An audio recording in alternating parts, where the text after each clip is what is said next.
안녕하세요, 김인만입니다. 서울디지털대학교에 이렇게 특강을 맡게 되어서 진심으로 감사드립니다. 저한테는 굉장한 영광이고요.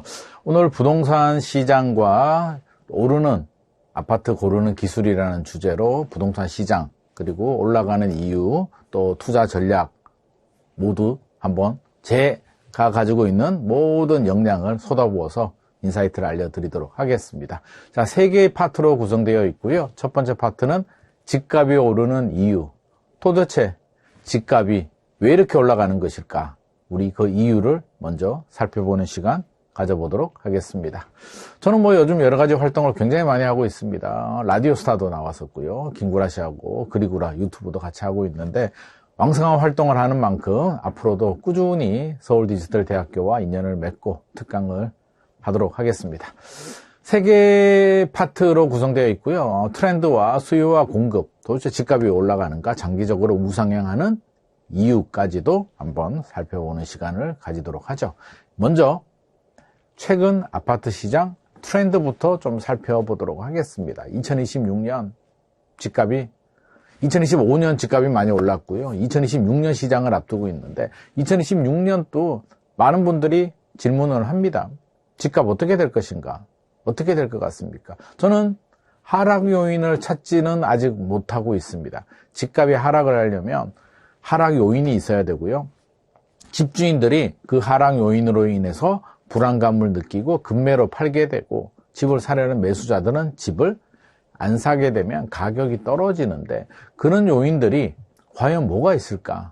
오늘 이 시간을 통해서 한번 생각해 보도록 하죠. 그런 하락 요인이 없다면 보합 아니면 상승입니다. 먼저 최근 아파트 시장 트렌드를 보게 되면 최근에는 삼중 양극화입니다. 2025년 아파트 시장 많이 올랐다라는 뉴스를 보셨을 텐데요. 어디 올랐다? 다 오르지 않았습니다. 전국적으로 보게 되면 별로 오르지 않았어요. 올라가는 곳들만 올라갑니다. 이게 양극화인데 모두가 잘 사는 시대가 이제 끝나가고 있다라는 거고요. 먼저 서울과 지방의 양극화가 굉장히 심각합니다. 지방에 가보게 되면 아니 도대체 무슨 소린가, 집값이 언제 올랐다고 그러느냐 라는 이야기들을 많이 하고 있는데 서울에 계시는 분들, 특히 서울의 한강벨트에 거주하시는 또는 집을 사려고 하시는 분들은 도대체 집값이 왜 이렇게 올라가나 막 하소연을 하고 있습니다. 또 신축과 구축의 양극화도 굉장히 심해지고 있죠.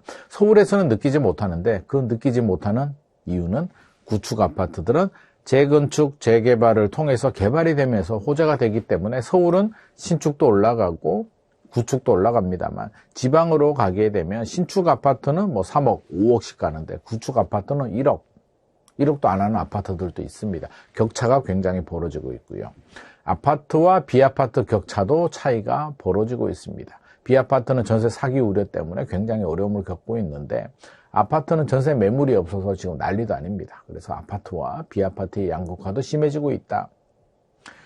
한강벨트가 이제 우리가 시장을 좀 분석하게 될 때 왜 노력을 해도 집을 못 사는 것인가 이런 얘기는 많이 하는데 이제 서울, 특히 서울에서 강남 3구, 용산구, 마포, 성동, 광진, 강동구, 동작구 같은 한강벨트 지역들은 이제 소득시장에서 자산시장으로 변하고 있습니다. 이게 무슨 말이냐면 열심히 노력해서 돈을 모아서 대출 좀 받아서 살 수 있는 시장에서 어떤 부모님한테 부의 대물림, 증여나 상속을 받거나 내가 원래 아파트를 하나 가지고 있거나 다른 부동산을 가지고 있어서 이 자산을 가지고 레버리지를 일으켜서 갈아타는 이런 분들 아니라면 실제로 한강벨트에 진입하는 게 이제 상당히 어려워졌다. 벽이 느껴지시죠? 계층 사다리가 좁아지고 있다. 이렇게 좀 이해를 하셔야 될 것 같고요. 좀 긴장을 좀 해야 되는 상황입니다. 초양극화라고 하죠. 자, 부자 동네는 더 올라갑니다. 압구정, 반포 같은 핵심 지역들은 저는 이게 아파트는 필수제잖아요. 주식 같은 경우는 선택제. 해도 되고 안 해도 되는데 아파트는 필수제인데 반드시 내 집 마련을 위해서 필요한 거고요.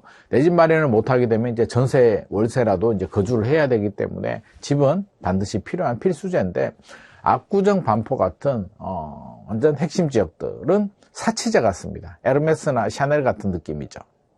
그러면 꼭 안 사도 되지만 능력이 되는 분들은 사고 싶습니다. 사고 싶으면 사야죠. 그러니까 이 사치제 시장은 가격 천장이 사실상 없다라고 봐야 될 것 같습니다. 그냥 앞으로 몇 년 지나면 100억 아파트도 나올 겁니다. 물론 압구정의 대형 평형들이 뭐 가격대가 130억도 나옵니다만 전용 84가 100억이 나오는 시대가 저는 몇 년 남지 않았다고 봅니다. 그 정도로 사치제 시장은 천장이 없다는 거 우리가 염두를 해둬야 되고요. 이 사치제 시장이 천장이 없게 되면 어떤 현상이 발생하냐면 나머지도 따라서 올라가는 현상들이 나옵니다. 그래서 서울에서 적어도 한강벨트 지역들은 이 사치제 시장이 꺾이지 않는 한 어느 정도의 키 맞추기 따라갈 가능성은 높다라는 점은 알고 있어야 되고요. 동일 세대 안에서도 이제 양극화가 발생합니다. 30대가 상반된 통계가 나옵니다. 집을 못 사는 30대가 54만 명이 있다. 무주택 30대들이 54만 명이 있다라는 조사 결과가 나오는 반면에 최근에 집을 사는 분들 중에 가장 많은 퍼센트를 차지하는 게 30대. 거의 50%에 육박할 정도로 30대들이 주택시장을 주도하고 있습니다. 왜 이런 현상이 발생을 할까요? 열심히 노력해서 자기 힘으로 집 사기는 정말 힘든데 부의 대물림, 그렇죠?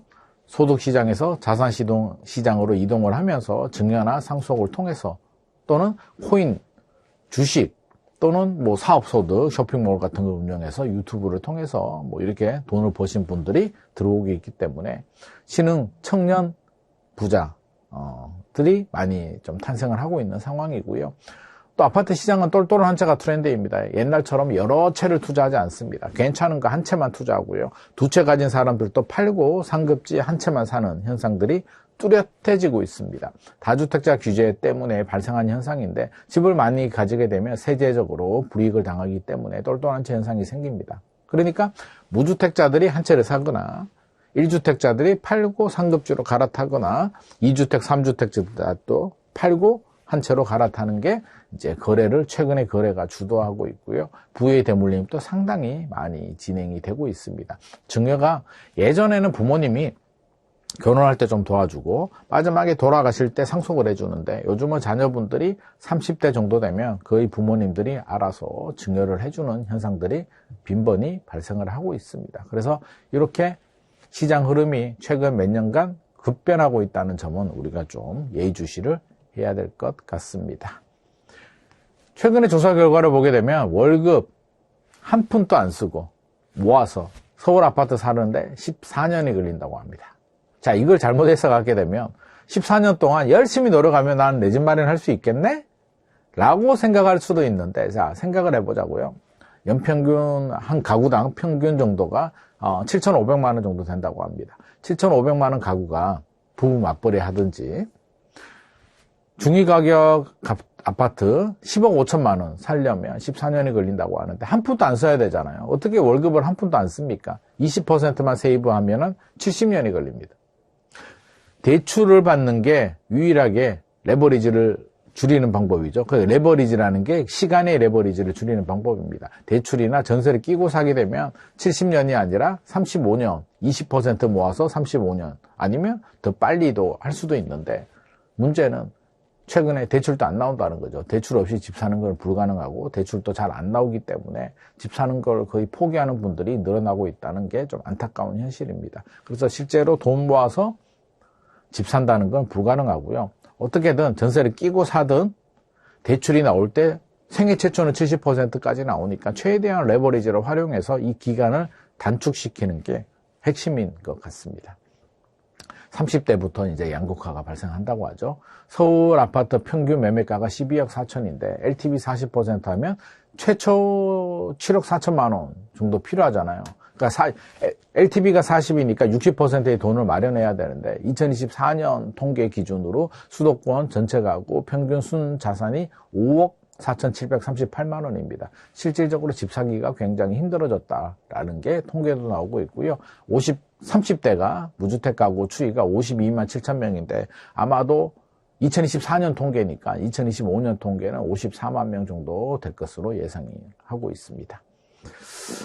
그래도 영리치는 산다는 거죠. 살 사람들은 산다. 30대 비중이 50%, 2030, 20대까지 포함하게 되면 60% 정도들이 집은 삽니다. 부모님으로부터 부에 대물림, 코인, 주식, 쇼핑몰, 유튜브 통해서 이렇게 수익을 얻고 있는 상황입니다.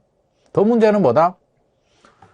집값이 올라가게 되면 집 안 사면 그만이죠. 아유, 나 올라서 비싸서 못 사겠어. 안 사면 그만인데, 문제는 전세와 월세 가격이 올라갑니다. 이게 상당히 고통스럽습니다. 매우. 왜냐하면 정부가 규제를 굉장히 강화합니다. 전세 대출도 규제하고, 또 신축 아파트들은 소유권 이전 조건부 대출을 규제하죠. 이게 뭐냐면 신축 아파트에 세입자가 들어오게 되면 그 세입자는 전세 대출을 받을 수가 없습니다.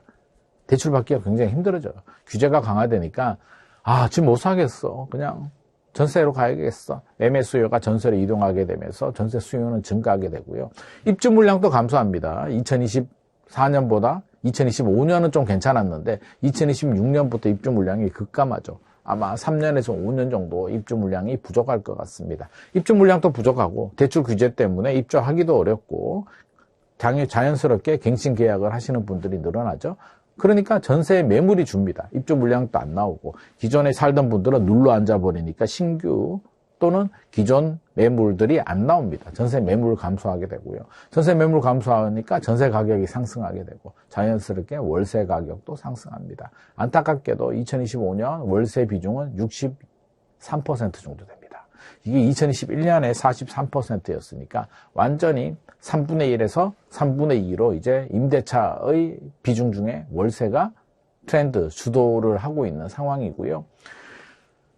부동산 알리리사에서 조사를 했는데 2026년 아파트 시장 전망을 하니까 52%가 상승 전망을 했고요. 14%가 하락 전망을 했습니다. 자, 이게 굉장히 의미가 큽니다. 나머지는 이제 보합 정도로 예상을 했는데 한번 따져보죠. 상승 전망을 하신 분들이 무슨 이유로 어떤 생각으로 상승 전망을 했나 보니까 핵심 지역들, 서울이죠. 한강벨트 지역들은 그래도 올라갈 가능성이 높다. 기준금리가 인하될 가능성이 높다. 서울이나 수도권 도심 지역들은 공급이 부족하다. 대출 규제나 여러 가지 규제로 인해서 매물 잠김, 매물이 안 나오죠. 매물 잠김 현상이 심하다. 급매물 위주로 실수요자들은 산다. 풍선 효과가 생긴다. 이런 나름대로의 타당한 이유를 들어서 52% 정도 되시는 분들이 상승을 전망했고요. 하락을 전망하시는 분들의 얘기를 좀 들어보게 되면 14%밖에 되지 않습니다만 대출 규제로 매수세가 약화됐다. 이렇게 얘기를 합니다. 근데 약화는 됐죠. 근데 집값이 올라가는 이유는 대출 규제로 거래량은 줄어듭니다. 10명 중에 집 사려는 분들 중에 5명은 집에 갔습니다. 대출이 안 나오니까요. 남은 5명은 부모님한테 도움을 받거나 본인의 자산이 있거나 어떻게 방법이 있는 사람들입니다. 이 사람들이 한 개만 거래가 돼도 신고가가 나오는 이런 현상이기 때문에 대출 규제로 매수세가 약화됐다고 집값이 하락한다라는 전망은 사실상 맞지 않습니다. 경기 침체 가능성, 경기가 침체되면 집값이 바로 떨어질까요? 경제가 폭망하지 않는 한 불안하면 불안할수록 침체 가능성이 있다면 더 안전자산을 추구하기 때문에 오히려 똘똘한 지역으로 더 똘똘한 한 채로 수요가 더 몰리게 됩니다. 대출 금리 부담 영향. 대출 금리가 사실 2022년, 2023년에 비하면 부담스럽지는 않고요. 가격 부담에 따른 수요 감소. 수요는 감소하지만 구매 능력이 되시는 분들은 그래도 사서 신고가가 나오더라는 겁니다. 그래서 이렇게 따져보게 되면 결국에는 상승 압력이 2026년에도 높겠다라는 점은 우리가 좀 예측을 할 수가 있을 것 같고요. 그 근거를 하나씩 조금 더 상세하게 알아보도록 하겠습니다. 오른쪽 그래프가 서울이고요. 왼쪽 그래프가 부산인데 서울과 부산이 줄어들긴 하는데 서울은 2025년이 입주 물량이 가장 많았고요.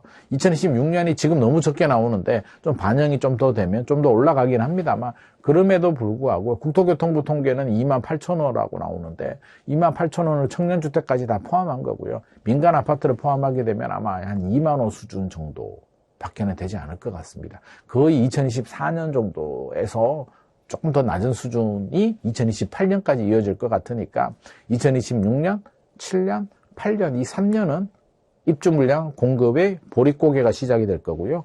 그러면 입주 물량이 부족하면 집값 상승에도 압박을 주게 되고 전세 가격도 강세가 될 가능성이 상당히 높습니다. 자, 2025년 대비 2026년 전국 입주 물량은 26% 정도 감소할 거니까 전국적으로 이게 문제가 된다는 얘기고요. 서울 수도권은 더 많이 줄어듭니다. 전세 매물도 줄어들게 되죠. 서울은 18%가 줄어들 것으로 예상이 되고요. 경기도는 37% 정도 전세 매물이 줄어드니까 우리 전세 사시는 세입자들은 굉장히 고통스러울 겁니다. 전세 매물을 찾기가 하늘의 별 따기이기 때문에 미리 계약을 하시든 집 사실 능력이 되시는 분들은 집을 사시는 게 좋을 것 같고요. 월세 가는 것보다는 전세가 유리하기 때문에 또 2+2 될 수 있는 물건들을 찾아서 전세로 빨리 계약을 하든 매매를 하든 어떤 전략을 좀 찾아야 될 때가 아닌가 생각을 합니다. 서울은 수요 과잉, 공급 부족 지역이기 때문에 사실 쉽게 해결이 되지 않습니다. 왜 수요 과잉인가? 서울에 양질 일자리들이 다 있죠. 좋은 대학교, 좋은 일자리, 문화시설, 최고의 주거 인프라가 다 몰려있기 때문에 지방에 있는 수요자들도 서울로 들어오게 되고요. 자연스럽게 서울은 개발이 끝난 도시입니다. 재건축 재개발이 아니면 공급이 안 되기 때문에 공급이 절대적으로 부족한 지역입니다. 그러니까 서울은 수급이 밸런스가 맞지 않습니다. 그래서 기본적으로 중장기적으로도 올라갈 가능성이 상당히 높습니다. 적어도 20년 정도는 서울은 이 수급 밸런스를 맞추기가 좀 힘들겠다. 그렇다면 해결할 수 있는 방법은 공급을 늘리거나 수요를 분산하는 방법인데 수요를 분산하기가 만만하지 않잖아요. 서울로 몰려드는 수요를 어떻게 분산을 합니까? 고속도로를 차단할 수도 없는 거고요. 쉽지 않죠. 그럼 공급을 늘려야 되는데 공급 늘리기도 정부가 총력 투쟁을 하고 있습니다만 공급이 빵 공장도 아니고 금방 공급 물량이 나오지 않습니다. 굉장히 힘든 상황이고 정부도 고통스럽겠죠. 자, 서울 인구가 줄어든다. 그래서 집값이 떨어진다라고 말하는 분들이 많이 있는데 그래프를 한번 보게 되면 서울 인구가 줄어드는 건 사실입니다. 1000만에서 2014년 1000만에서 936만으로 줄어들었는데 이유는 집값이 전세 가격이 너무 높아서 경기 인천으로 이동을 했기 때문입니다. 세 번째 그래프는 인천입니다. 그래서 서울, 경기, 인천 이렇게 따져본다면 수도권 지역들은 여전히 인구가 오히려 더 증가하고 있다. 서울에서 집값 주거비용이 높으니까 부담이 크니까 경기 인천으로 떠밀려서 가시는 분들이 많다는 거고요. 그러면 지방을 보게 되면 부울경이잖아요. 부울경. 세 번째 그래프가 경남인데 좀 밀렸네요. 부울경인데 자 이게 보게 되면 부산도 줄죠. 울산도 줄죠. 경남도 줄죠. 그러니까 19세 이상이 되면 성년이 되면 어디로 갑니까? 좋은 대학교를 찾아서 서울로 가게 되고 서울에서 취직해서 결혼하고 서울 수도권에서 살아버리니까 지방에서는 인구가 유출이 됩니다. 인구 유출에 자본 유출이 발생하고요. 서울은 인구 유입에 자본 유입이 발생하기 때문에 정반대의 상황이 발생을 하고요. 10년이 지나도 이 상황은 달라지지 않을 것 같습니다. 가구 수도 마찬가지죠. 수도권은 21만 가구 정도가 가구수 증가, 주택 공급이 가구수 증가를 따라가지 못하고요. 서울은 6만 가구 정도 부족한 것으로 나옵니다. 또 출산율이 줄어드는데 라고 말하는 분들이 있는데 줄어들죠. 2015년부터 출산율이 많이 줄어들었는데 주택 구매 연령은 30에서 69세 정도 됩니다. 그러면 2015년에 줄어든 분들이 2025, 2035, 2045 정도 되면 주택 구매 연령이 되잖아요. 그래서 2040년 이후가 되면 전체적으로 우리나라 전국적으로 서울도 출산율 감소의 영향이 이제 그때 옵니다. 그러니까 2025년 녹화일 기준으로 2025년 또 이 영상을 보게 되는 분들은 2026년에 또 볼 수도 있는데 아무튼 15년에서 20년 정도는 서울 수도권 지역이 인구 감소 때문에 집값이 떨어진다라는 얘기는 맞지 않습니다. 주택 구매 연령이 기본적으로 30살이 넘어가지 20대부터 부모님이 주지 않는 한 집 사기는 쉽지 않기 때문입니다. 집 살 사람이 별로 없다라고 말하는 분들이 많이 있는데요. 진짜 별로 없을까요? 부자 보고서를 보게 되면 10억 원, 그러니까 자산 빼고요. 현금성 자산만 10억 원 이상 되는 분들이 45만 6천 명입니다. 2024년 기준입니다. 그러니까 2025년에는 금값, 주식, 코인, 집값이 다 올랐기 때문에 현금성 자산이 더 늘어났겠죠. 아마도 50만 명 넘고 한 60만 명 정도 될 것 같습니다. 야, 현금이 10억 이상 되는 분이 이렇게 많다는 게 놀라울 따름인데 아무튼 돈 있는 사람들은 많고요. 돈 있는 사람들은 어디로 갈까요? 보다 더 좋은데.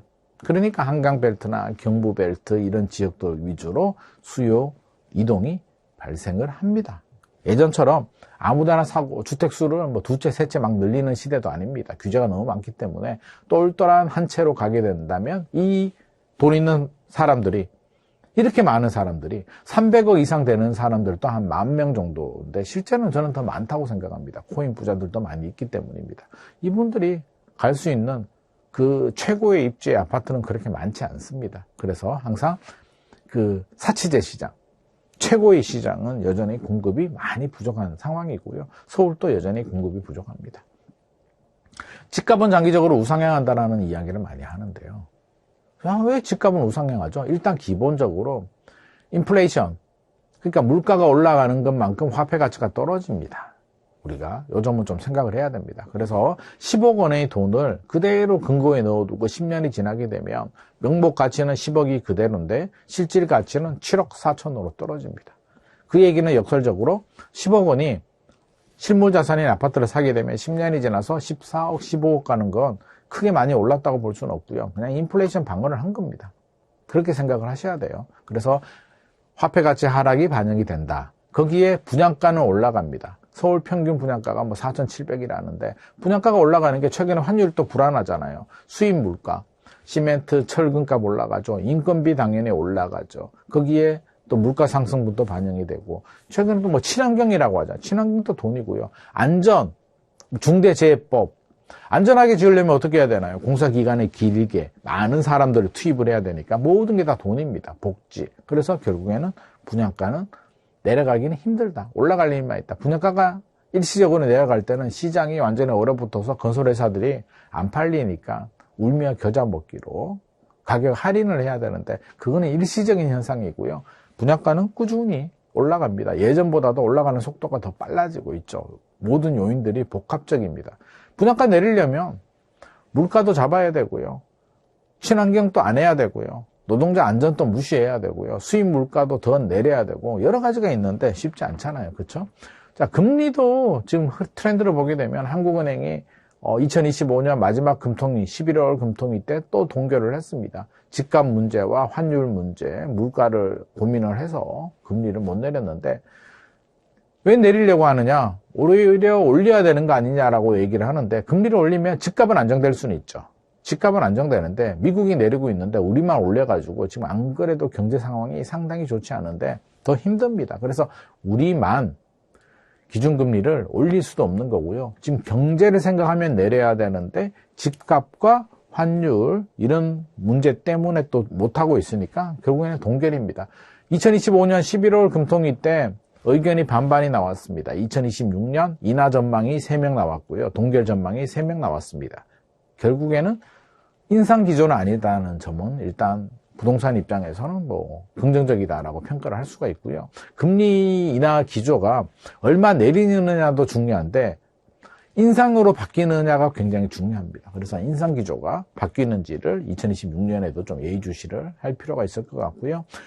기준금리가 내리면 대출금리가 좀 내려가는데 기본적으로 대출금리가 3%대 초반 정도 또는 3% 이하로 내려오게 되면 굉장히 투자 심리에 자극을 주기 때문에 정부도 3% 중반대 이하로는 안 내려오도록 기준금리는 내리더라도 대출금리는 안 내리도록 아마 은행들과 협의를 해서 노력을 하지 않을까 조심스럽게 예상을 해봅니다. 자, 유동성 얘기도 안 할 수는 없죠. 유동성.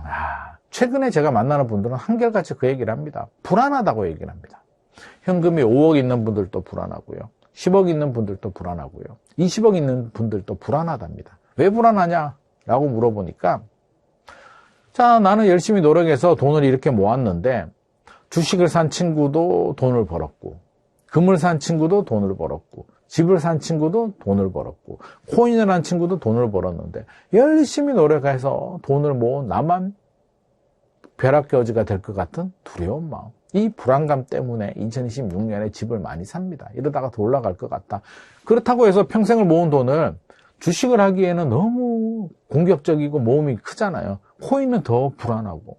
그렇다고 또 이제 와서 금을 살까요? 금값이 최근에 급등했는데 결국에는 필수제인 집은 하나 있어야겠다는 생각 때문에 집을 삽니다.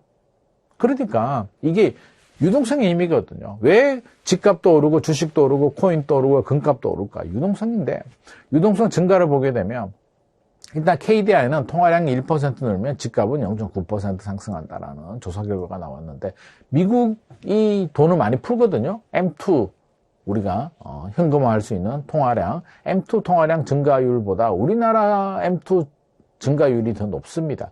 절대 수치는 뭐 미국이 금액은 더 크겠습니다만 상승률은 우리가 더 높다는 점은 최근에 환율의 우리나라 달러 대비 그 원화 환율이 안 좋잖아요. 원화 가치가 떨어지고 있는데 이 통화량이 급격히 증가하는 부분도 분명히 저는 영향이 있다고 생각합니다. 그래서 이런 점을 고려해 보면 이게 2026년 집값 떨어지기, 특히 서울에 집값 떨어지기가 쉽지 않겠다라는 생각이 들고요.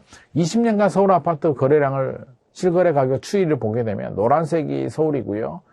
파란색이 지방인데 2011년에서 2018년까지가 지방이 좀 살짝 높았고요. 2018년 이후부터는 서울이 절대적인 강세, 오히려 격차가 더 벌어지고 있는데 지방 또 어느 정도 때가 되면 아마도 제 생각에는 미분양과 입주 물량이 소화가 되면 지방이 바닥은 찍은 것 같고요. 한 2, 3년 정도 더 지나면 2028년 이후가 되면 격차는 좀 줄일 수도 있을 것 같습니다. 서울이 좀 안정이 되면 지방이 격차는 줄인데 완전히 역전하기는 좀 쉽지 않겠다라는 생각이 들고요. 여기서 중요한 거는 글로벌 금융위기 때 20년 동안 글로벌 금융위기 때 집값 한번 2008년도에 떨어졌고요. 2011년, 13년도에 2차 하락이 있었고요. 최근 2022년 하반기에 미국이 기준금리 올리면서 급등하면서 떨어졌습니다. 3번, 20년 동안 3번의 하락이 있었는데 글로벌 금융위기 때는 6개월에서 1년 정도 집값이 떨어졌고요. 2차 하락 때는 2년 정도. 2022년 기준금리를 급격히 올렸을 때는 1년 정도 집값이 떨어졌습니다. 20년 동안 3번의 하락 구간이 나왔고 6개월에서 2년 정도의 조정이 됐습니다. 자, 여기서 우리가 생각해야 되는 힌트. 집값이 떨어지려면 대외적으로 어떤 예상치 못하는 변수가 생겨서 불확실성으로 집주인들이 금매로 던져야 된다.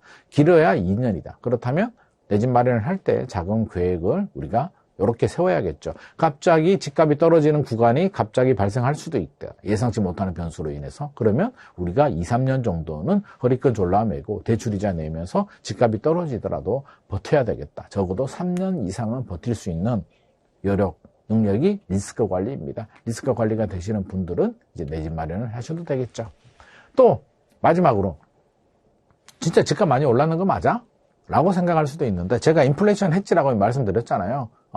물가가 오르는 만큼 화폐 가치가 떨어지고 그만큼 집값이 오르는데 서울 아파트가 1994년 기준으로 뭐 대략 한 1억 정도 했다면 지금 평균 한 13억, 14억 정도 하니까 13배, 14배 정도 올랐죠. 최저 시급을 보게 되면 그 당시 1085인데 지금 10,000원 정도니까 9배 정도. 짜장면이 한 10배 정도. 금값은 16배 정도 올랐습니다. 그러니까 아파트만 오르는 건 아닌데 우리는 아파트만 많이 올랐다고 생각합니다. 왜? 올라갈 때 10년 내에 올라갈 때 10년 내내 올라가지는 않으니까 올라갈 때 갑자기 올라가고요. 금액이 크니까 억 단위로 올라가다 보니까 아파트가 많이 오른 것처럼 생각하는데 실제로는 그렇지는 않다. 그래서 아파트 버블론을 제기하시는 분들 보게 되면 일시적인 하락 구간이 나올 수는 있습니다만 이게 무조건 떨어져야 된다라는 당위성을 가지면 안 될 것 같습니다. 그래서 항상 마음에는 수요가 뒷받침되는 곳들은 장기적으로 우상향한다. 언제라도 떨어지는 구간, 불확실성, 변수가 생기면 떨어지는 구간이 나올 수는 있으니까 리스크 관리는 해야 된다라는 점을 생각을 해둔다면 큰 도움이 될 것 같습니다. 자, 이렇게 첫 번째 파트는 이렇게 마무리가 하도록 하고요. 자, 두 번째 파트에서 또 만나 뵙도록 하겠습니다. 자, 두 번째 파트입니다. 오르는 아파트 고르는 기술. 첫 번째 파트에서는 트렌드와 최근 상황에 대해서 좀 알아봤습니다. 좀 느낌이 오시나요? 아파트가 올라갈 때는 어떤 경우에 올라가는가? 내려갈 때는 어떤 경우에 내려가는가? 기님만이가 2026년 오른데 내린데 여기에 초점을 맞추지 마시고요. 언제든지 변수는 생각하니까 기님만이 얘기하는 것 중에 이럴 때 이런 요인에 의해서 집값은 올라가는구나. 수요에 자극을 주는구나. 수요와 공급의 밸런스를 보면서 이런 변수들을 좀 생각을 해야 되고요. 내릴 때는 이럴 때 내리는구나. 집주인들이 이 소중한 나의 인생, 내 자녀의 인생이 달린 집을 어떤 경우에 파는구나. 떨어지는 구간이 나올 수도 있구나. 리스크 관리가 해야겠구나. 이런 어떤 정보를 흡수를 해서 나만의 어떤 뼈대를 만드는 게 중요하지. 기념만이가 2026년에 오른데 내린데 여기에 초점을 맞추게 되면 2026년에 예상치 못하는 변수가 생기면 집값이 또 떨어지는 구간이 나올 수도 있는 겁니다. 그래서 일단 여러 가지 정황을 보게 되면 2026년에 서울 아파트는 올라갈 가능성은 높습니다만 예상치 못하는 변수도 생길 수도 있다. 그 예상치 못하는 변수 중에 하나가 정책입니다. 부동산 정책. 그래서 두 번째 파트에서는 부동산 정책 이야기를 한번 해보겠습니다. 부동산 정책은 정책의 메커니즘을 좀 이해를 하고요. 2025년 부동산 정책, 2026년 부동산 정책까지 한번 살펴보도록 하죠. 부동산 정책의 메커니즘, 이 그림을 보시면 아마 느낌이 좀 오실 겁니다. 이 그림이 뭔가요? 자, 선이 두 개가 있습니다. 상한선, 하한선이 있죠. 상한선은 주택가격 상한선, 정부가 생각하는. 하한선은 주택가격 하한선인데 한국 부동산원 통계를 보게 되면 아마 상한선은 주간 변동률이 0.3% 정도를 생각하는 것 같고요. 하한선도 마이너스 0.3% 정도 생각하면 됩니다. 항상 0.3% 이상 넘어가게 되면 정부가 긴장을 하게 되고 정책을 준비합니다. 물론 0.3%라고 해서 바로 정책이 나오지는 않는데 준비는 하고요. 많게는 구별로 0.9% 이렇게 가면 무조건 정책이 나옵니다. 근데 자, 상한 기준선, 정부가 생각하는 상한 기준선을 넘게 되면 오버슈팅입니다. 그러니까 정부는 과열이라고 판단하고 규제를 강화합니다. 수요 억제 눌러야 되겠죠. 집값이 이렇게 올라가면 안 돼 라고 생각을 합니다. 집값이 왜 올라가면 안 될까요? 집값이 과열되고 올라가게 되면 민심이 안 좋아집니다. 내 집 마련 못하시는 우리 서민들은 또 포모 현상, 피어 오브 미싱 아웃, 나 혼자 뒤떨어질 것 같은 두려움 때문에 무리하게 자금력이 안 되는데 막 연끌해서 또 집을 사는 이런 현상들이 발생하게 되고, 만약에 또 조정 구간에 들어오게 되면 이분들이 심각한 피해를 볼 수도 있기 때문에 정부는 안정을 시켜야 됩니다. 부동산 정책의 목표는 주택시장 안정, 서민 주거 안정입니다. 그래서 규제가 들어옵니다. 정부가 원하는 건 상한선, 하한선 사이에 중간 정도, 집값이 찰랑찰랑 인플레이션 정도 조금씩 그냥 약간씩 움직여주는 게 정부가 바라는 건데, 안타깝게도 내려갈 때는 또 쭉 내려가요. 왜? 내려갈 때는 심리가 중요하잖아요. 집주인들이 급매로 던지고 집값이 떨어질 것 같으면 그렇게 집을 사고 싶어하는 매수자들도 안 삽니다. 사람 심리가 그래요. 올라갈 때 사고 싶지 내려갈 때는 또 안 삽니다. 참 신기하죠. 또 집주인들도 그렇게 안 팔려고 하다가 집값이 떨어질 것 같으면 너도 나도 막 집어 던져버립니다. 그래서 집값이 떨어질 때는 또 한순간에 쭉 떨어집니다. 그럼 집값이 떨어지면 또 어떤 문제가 생길까요? 자, 떨어지면 문제가 더 심각합니다. 어떤 분들은 야, 집값이 많이 올렸으니까 집값이 떨어져야 안정이지 라고 생각하는데, 집값이 떨어지게 되면은요, 정부 입장에서는 자, 어떤 현상이 발생해요? 일단 세수가 감소하고요. 은행에서 대출해 주잖아요. 대출해 준 게 다 부실 채권이 되잖아요. 집값이 떨어지면 담보가치가 떨어지는 거잖아요. 담보가치가 떨어지면 부실 채권이 되니까 금융위기가 생길 수도 있고요. 역전세도 생기고. 왜? 집값이 떨어지는데 전세 가격이 안전하겠습니까? 그럼 전세를 못 돌려주는 역전세도 생기게 되고, 그럼 소비도 줄죠. 집값이 떨어지는데 누가 차를 바꾸고 누가 외식을 합니까? 소비도 침체가 되고 총체적 난국입니다. 건설 경기도 안 좋아지게 되고, 이삿짐 업체들도 이사를 안 하게 되면 망하고, 가전시장, 우리 이사할 때 가전제품들도 바꾸고 가구도 바꾸잖아요. 다 장사가 안 됩니다. 연쇄 도미노처럼 짱짱짱짱 다 넘어지거든요. 그러니까 이게 굉장히 복잡해요. 떨어지면은 정부는 또 규제를 풀어서 부양을 해야 됩니다. 저는 국토부 장관 시켜주지도 않지만 하기도 싫습니다. 왜? 생각만 해도 머리가 찌끈찌끈 아파요. 이거 올라가면 올라간다고 문제 규제해야 되고, 내려가면 내려간다고 또 문제 규제 풀어야 되고, 이게 반복이 되는 게 부동산 정책의 메커니즘입니다. 집값은 안 잡는 것인가 못 잡는 것인가, 제가 앞서서 약간 힌트를 좀 주긴 했습니다. 왜 집값 많이 올랐는데 왜 안 떨어뜨리느냐, 집값은 떨어져야 된다라고 말하시는 분들도 많이 있는데, 정부가 생각하는 집값 안정은요, 집값이 떨어지는 게 아니라, 떨어지면 문제가 너무 심각하기 때문에 정부가 생각하는 집값 안정은 상승률 안정, 그러니까 상한선 하한선 사이 찰랑찰랑 시냇물이 흘러가듯이 부동산원 상승률을 보게 되면 한 0.1% 이하, 0.05 0.02 이 정도 상승률이 정부가 원하는 거고요. 집이 없는 무주택자들은 집값 좀 떨어졌으면 좋겠다. 이걸 집값 안정이라고 생각합니다. 그래서 상승률이 0.05%가 나오면 정부는 안정이다라고 해서 한숨 쉬고 신경을 안 쓰는데, 무주택자들은 무슨 소리야, 집값도 안 떨어졌는데 라고 얘기를 합니다. 그래서 좀 인식 차이가 있다는 점을 우리가 좀 생각을 해야 될 것 같고요. 자, 집값을 하락, 이제 상승률 안정이 정부가 바라는 거고, 무주택자들은 집값 하락입니다.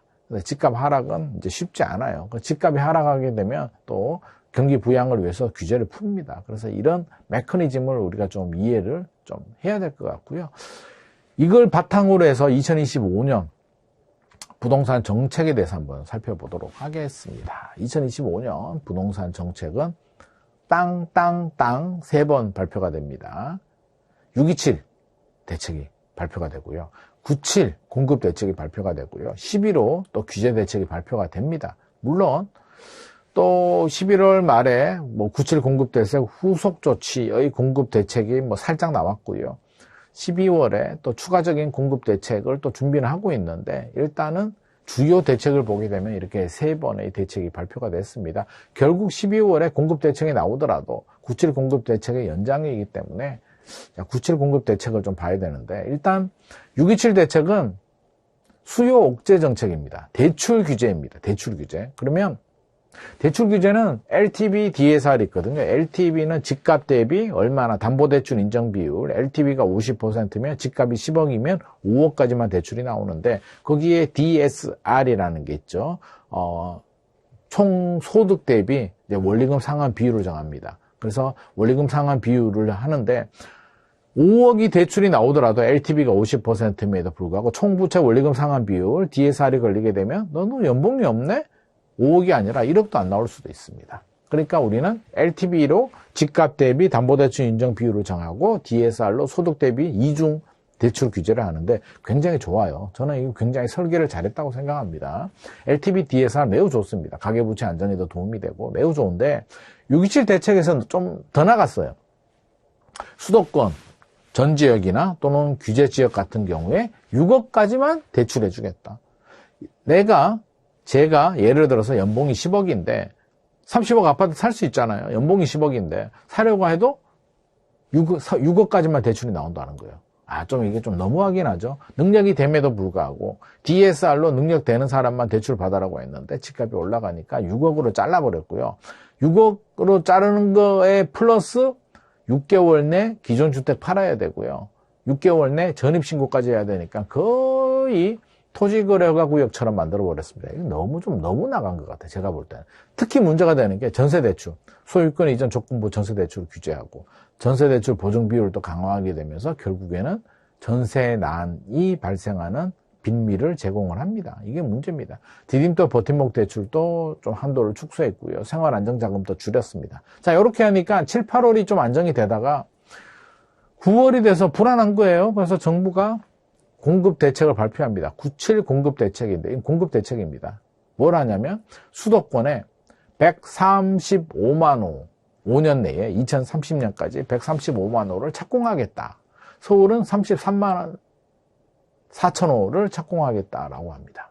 자, 여기까지만 해도 느낌이 안 옵니다. 135만 호? 이게 얼마야? 느낌이 안 오고요. 아시는 분은 압니다. 분당 신도시가 10만 호입니다. 분당 신도시를 13개를 임기 5년 내에 착공이 들어간다는 게 이게 느낌이 안 옵니다.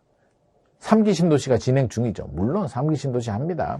한 3기 신도시도 여러 개가 있는데 제일 속도가 빠른 게 남양주 왕숙, 하남 교산, 고양 창릉, 부천 대장, 인천 계양 이렇게 있는데 여기 제일 빠른 거예요. 나머지 3기 신도시들도 더 있는데 요 5개가 제일 빠르고요. 요거 물량이 17만 5천 호밖에 안 됩니다. 근데 135만 호 하려면 도대체 몇 개를 더 해야 되는 거야?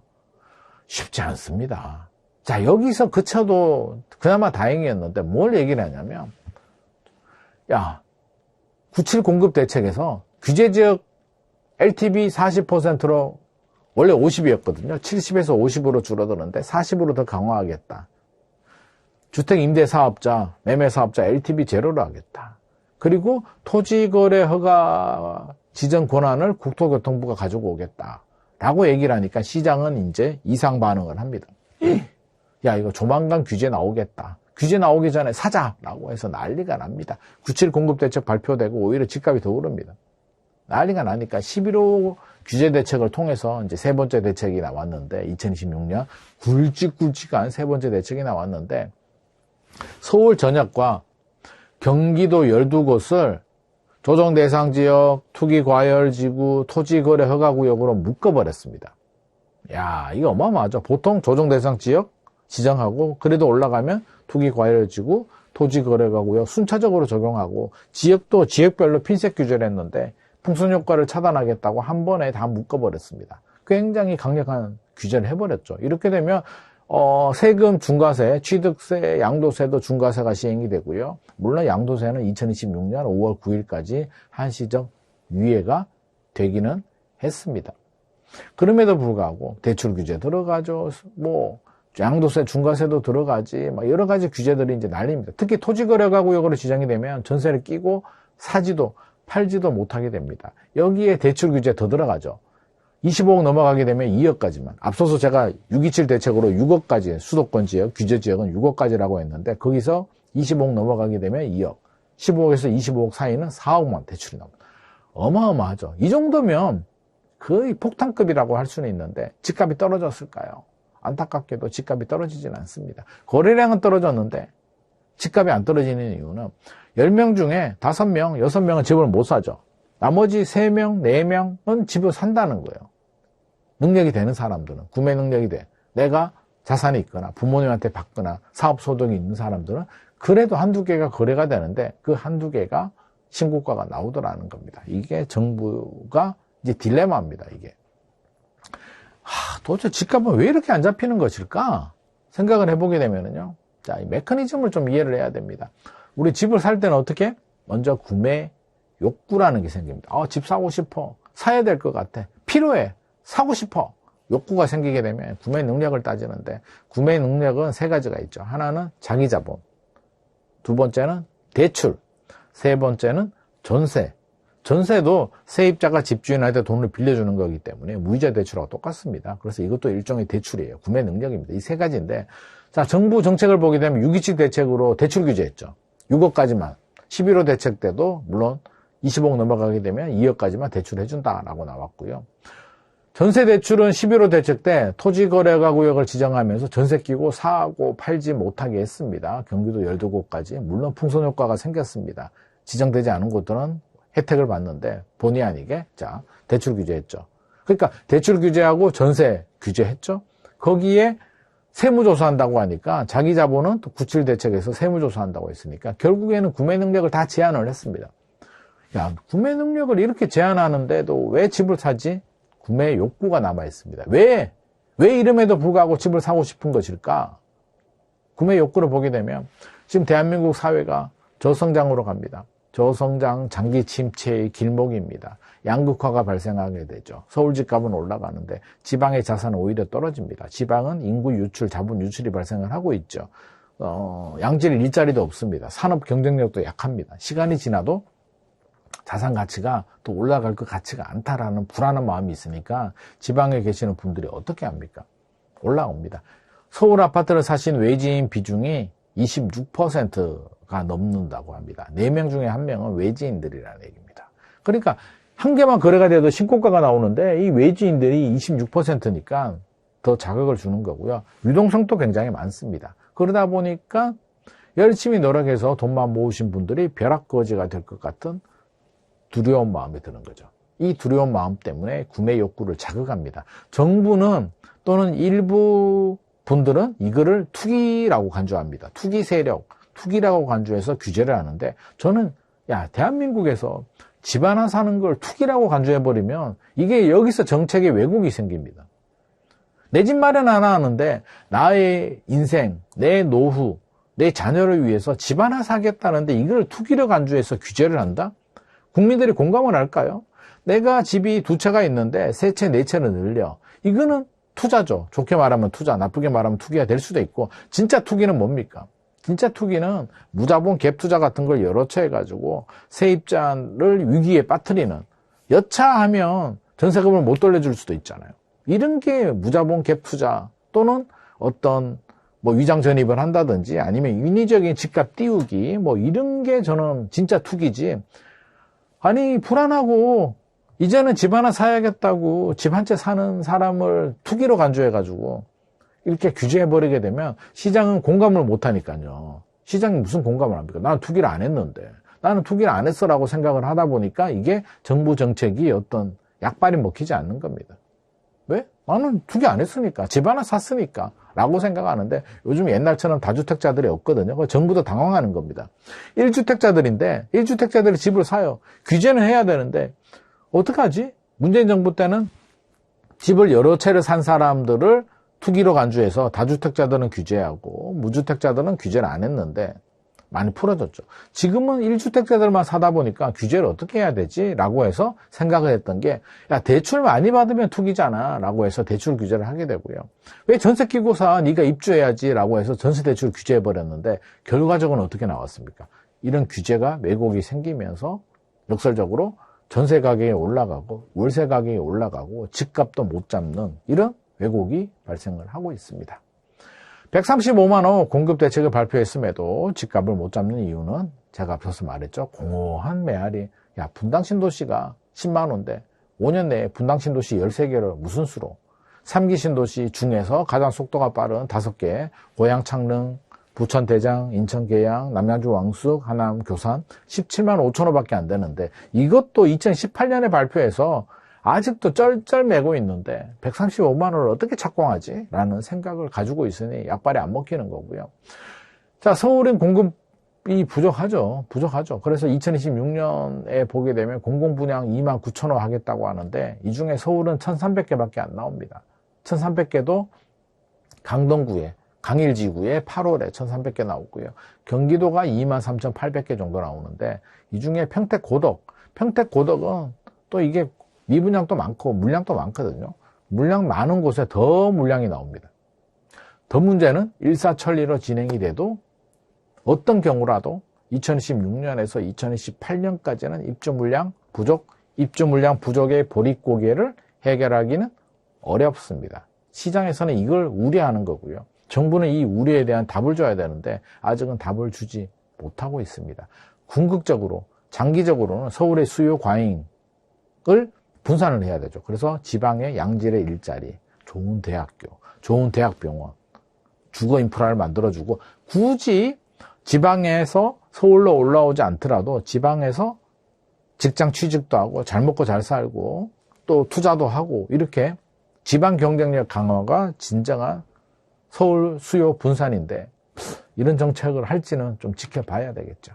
집값이 떨어지려면 어떻게 해야 될까요? 집값이 떨어지려면 앞서서도 제가 설명을 한번 드렸는데 집주인은 매도자는 급매로 던지고 집을 사려는 분들은 안 사면 됩니다. 집값 떨어집니다. 그러면 단합을 해가지고 2026년 한 해 동안 우리가 집 사지 말자. 대한민국에 있는 전 국민이 단합을 합니다. 집 사지 말자. 아무도 집 안 사면 집값 떨어집니다. 그래도 팔아야 되는 사람들은 있으니까요. 급매로 던질 겁니다. 근데 이게 될까요? 이 단합은 안 됩니다. 왜? 게임 이론하고 똑같은데 게임 이론이 뭡니까? 왠지 상대방의 행동이 나한테 영향을 주는 거죠. 나는 안 사고 있는 동안에 내 친구가 집을 사게 되면 집값은 올라가죠? 그러면 나는 나중에 돈을 더 줘야 되는 거예요. 불안하죠? 내 친구가 사기 전에 내가 먼저 사야겠다. 그래서 이 단합이 깨지게 됩니다. 안타깝게도. 그래서 집주인이 급매로 던질 때는 어떤 불확실성, 옛날을 보게 되면 1997년, 98년도 IMF 외환위기 때 2년 반 정도 집값이 떨어졌고요. 2008년도 글로벌 금융위기 때 6개월에서 1년 정도 떨어졌고 2011년에서 2013년 2차 하락이 있었고 2022년 하반기 금리가 올라가면서 집값이 또 한번 떨어졌습니다. 4번, 30년 동안 4번의 하락 구간이 나왔는데 6개월에서 한 3년? 2, 3년 정도 갔습니다. 회복이 될 때. 그러니까 3년 정도는 허리끈을 졸라매고 리스크 관리가 해야 된다는 거죠. 장기적으로 우상향이 항상 무조건 집값이 올라가는 게 아니라 하락 구간은 언제든지 발생할 수 있다. 예상치 못하는 변수. 2026년에도 수급 밸런스는 맞지 않죠. 분양가도 올라가고 입주 물량도 부족하고 금리도 인하 기조가 이어질 것 같고 수요는 여전히 과잉이고 서울 같은 경우는 아무리 봐도 집값이 올라갈 가능성이 높은데 미국에서 뭐 AI 버블이 생겼다.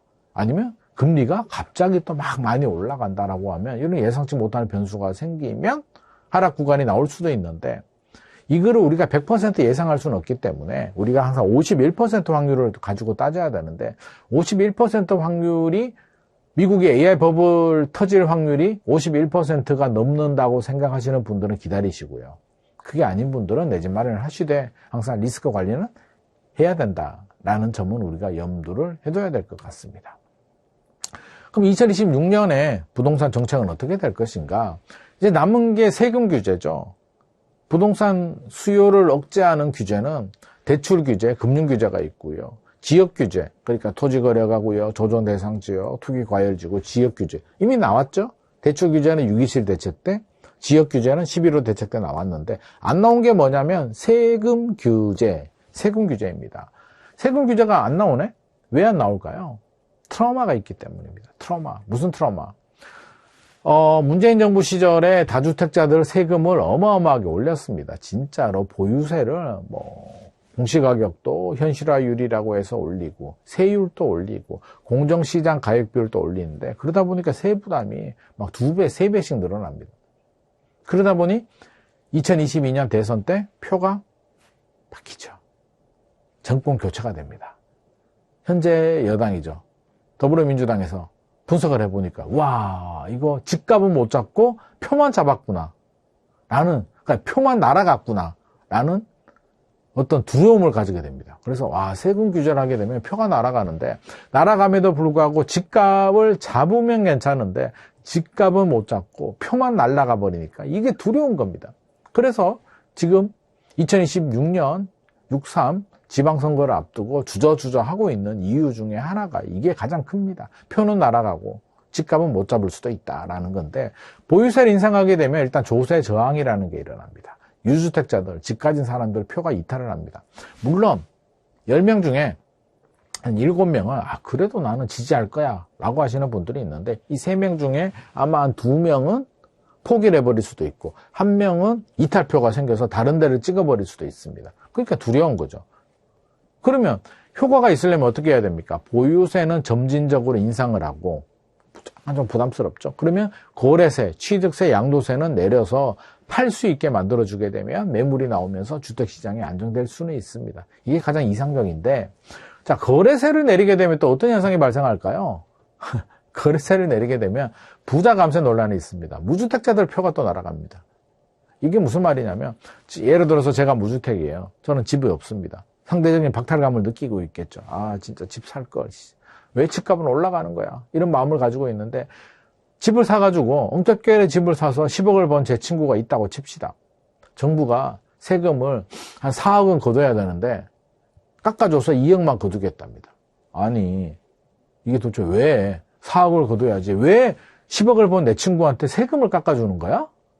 라는 불만 가질 수도 있잖아요. 이게 부자 감세 논란입니다. 그러니까 보유세를 올리게 되면 조세 저항이 생기게 되고 거래세를 내리게 되면 부자 감세가 생기면서 정치적으로는 굉장히 부담스럽습니다. 그래서 집값이 안정이 되면 괜찮은데 안정된다라는 확률이 과연 몇 %가 될까가 딜레마입니다. 그래서 세금 규제의 딜레마에 지금 빠져있는 상황이다. 적어도 2026년 지방선거, 6.3 지방선거 이후에 아마 세금에 대해서 근본적으로 다시 한번 세법 개정이라든지 검토를 하지 않을까 생각을 하고 있습니다.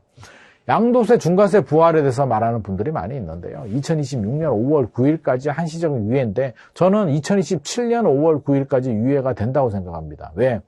6.3 지방선거 앞두고 양도세, 중과세를 없애버리면 시장에 무슨 일이 생길지 모르는데 이런 무리한 수를 1년 더 연장한다고 얼마 세수가 더 문제가 된다고요. 그러니까 아마도 2027년 5월 9일까지는 연장이 될 것 같고요.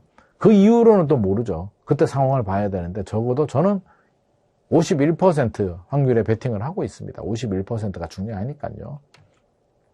종합부동산세는 얼마나 오를까? 종합부동산세 2026년에 종합부동산세는 2025년 올해 집값이 많이 올랐잖아요. 그래서 2025년 종부세 고지서 받아본 분들은 많이는 안 올랐네?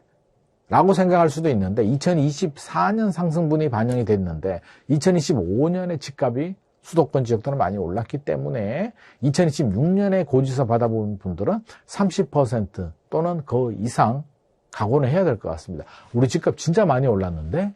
라고 생각하시는 분들은 2배 정도, 2026년 종부세는 2025년에 2배까지도 각오는 해야 될 것 같고요. 정부가 어떤 공정시장 가격 비율을 60%인데 더 올리거나 이렇게 되면 세금 부담이 더 늘어날 수도 있습니다. 세율을 건드릴 것 같지는 않고요. 공정시장 가격 비율을 살짝 올리는 방안도 아마 고려가 되지 않을까 생각을 합니다. 근본적으로는 이 방향이 맞죠. 보유세를 점진적으로 인상을 하고 양도세를 인하를 해서 결국에는 매물이 나올 수 있도록 집값 안정에 도움이 되는데 이게 과연 실현 가능성이 낮다는 게 이제 두 가지가 다 부담되는 거죠. 부자 감세 논란과 조세 저항을 무릅쓰고 정부와 국회가 할 수 있을까가 아마 2026년 부동산 정책을 보는 가장 핵심 포인트가 되지 않을까 생각이 됩니다. 그래서 이렇게 되면 안정에 도움이 되는데 확률로 보게 되면 이렇게 하지 않을 확률이 51% 이상인 것 같습니다. 이거는 굉장히 큰 용기와 결단이 필요한데 저는 이렇게 해야 된다고 생각을 하지만 큰 용기와 결단이 필요한데 그렇게 할 수 있을지 저는 못한다에 51% 확률을 거는데 일단 좀 지켜보면서 2026년 부동산 시장 정책은 이런 메커니즘으로 움직이는구나. 결국 부동산 정책은 정치와 맞물려 있습니다. 그래서 제가 오늘 본의 아니게 약간 정치 얘기도 했는데 이거는 부동산 정책을 이해를 하려면 정치도 좀 알고 있어야 되기 때문에 제가 드린 설명입니다. 이런 메커니즘을 좀 알아야 된다는 거죠. 그래서 메커니즘을 알면 세금을 올려도 세금을 내려도 이해가 되는 겁니다. 왜 이러지? 라는 게 이해가 되고 이해가 돼야 예측을 할 수가 있고 내 집만의 전략을 세울 수도 있기 때문에 세금에 대한 부분도 우리가 충분히 이런 메커니즘으로 정책이 만들어지는구나는 알고 있어야 되겠고요. 도움이 좀 되셨길 바라겠습니다. 자, 세 번째 시간에는 실질적인 오르는 아파트 오르는 기술, 현재 가치, 미래 가치, 시장 가치, 내재 가치, 이 네 가지 가치에 대해서 설명하는 시간 가지도록 하겠습니다. 이번 시간에는 아파트 오르는 기술 네 가지 가치에 대해서 설명을 하도록 하겠습니다. 자, 이제 감이 좀 오시죠? 집값을 예측함에 있어서 어떤 기준으로 집값이 올라가고 어떤 메커니즘으로 오르고 내려가느냐, 정책은 어떻게 만들어지는지 우리가 이해를 했다면 이제 실질적으로 오르는 아파트의 직접적인 물건에 대해서 한번 분석을 하도록 하겠습니다. 저는 아파트를 볼 때 이렇게 네 가지 가치로 봅니다. 시장 가치, 현재 가치, 내재 가치, 미래 가치로 보는데 이 네 가지 가치를 통해서 좋은 아파트, 오르는 기술 얻는데 도움이 되시길 바라면서 시작하도록 하죠. 자, 시장 가치 보도록 하겠습니다. 시장 가치는 부동산 시장 흐름에 얼마나 탄력적으로 반응을 하느냐가 시장 가치입니다. 저는 시장 가치를 볼 때요. 문재인 정부 시절 2017년에서 2021년이 상승기였거든요. 전국적으로 그랬습니다. 서울이 물론 먼저 올랐고 인천은 2020년, 2021년에 많이 올랐고요. 지방도 마찬가지인데 2017년에서 2021년 말까지 5년 동안 집값 상승분, 실거래 가격을 쭉 확인하는 겁니다. 이게 아실 그래프인데 한 2배 정도 올랐거든요. 기본적으로. 그러면 내가 사려는 아파트가 2배 이상 올라가면 가격 탄력성이 높은 겁니다. 잠실 엘스를 제가 예를 들었는데 잠실 엘스가 2017년 초에 진짜 엄청났네. 33평이 11억 원, 12억 정도밖에 안 했습니다. 이때 샀어야 되네 라고 생각하시는 분들이 많이 있을 수도 있는데 2021년에 24억 정도로 2배 이상은 올라갔습니다. 물론 2025년에는 이게 35억까지도 올라갑니다. 근데 일단은 5년만 보자는 거죠.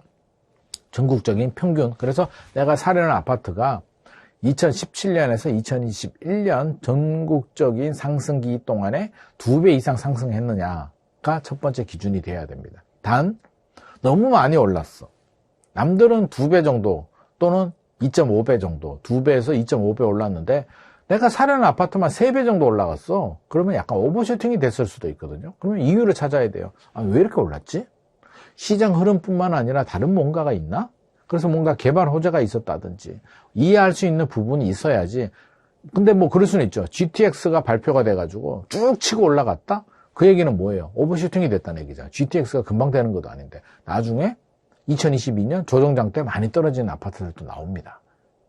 하락에 대한 공포가 있기 때문에 지나치게 평균 이상으로 많이 급등한 아파트는 오버슈팅이 될 수도 있겠다.